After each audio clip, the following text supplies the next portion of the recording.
കോഴിക്കോട് ബേപ്പൂരിലെ ലോഡ്ജിൽ മധ്യവയസ്കനെ കഴുത്തറുത്ത് കൊലപ്പെടുത്തിയ നിലയിൽ കണ്ടെത്തി. മത്സ്യത്തൊഴിലാളിയെ കൊല്ലം ഇരവിപുരം സ്വദേശി സോളമനാണ് കൊല്ലപ്പെട്ടത്. ലോഡ്ജിൽ ഒപ്പമുണ്ടായിരുന്നവരെ കേന്ദ്രീകരിച്ചാണ് പോലീസിന്റെ അന്വേഷണം.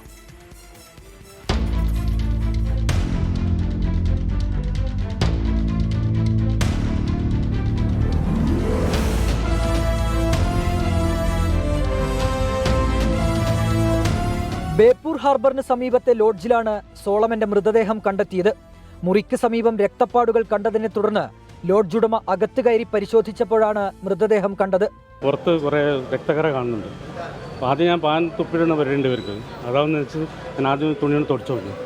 പിന്നെ നോക്കുമ്പോൾ അപ്പുറമൊക്കെ രക്തം കാണുന്നു. മാത്രമല്ല കൂട്ട് ലോക്ക് ചെയ്തിട്ടില്ല, അതേ ഇതിൽ വെച്ചിട്ടുണ്ട്.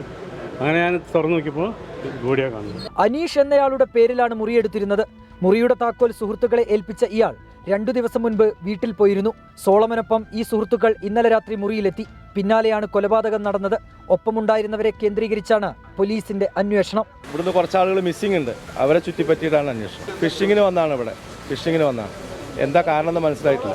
ഇൻക്വസ്റ്റ് നടപടികൾ പൂർത്തിയാക്കിയ ശേഷം സോളമന്റെ മൃതദേഹം പോസ്റ്റ്മോർട്ടത്തിനായി കോഴിക്കോട് മെഡിക്കൽ കോളേജ് ആശുപത്രിയിലേക്ക് മാറ്റി. 24 കോഴിക്കോട്.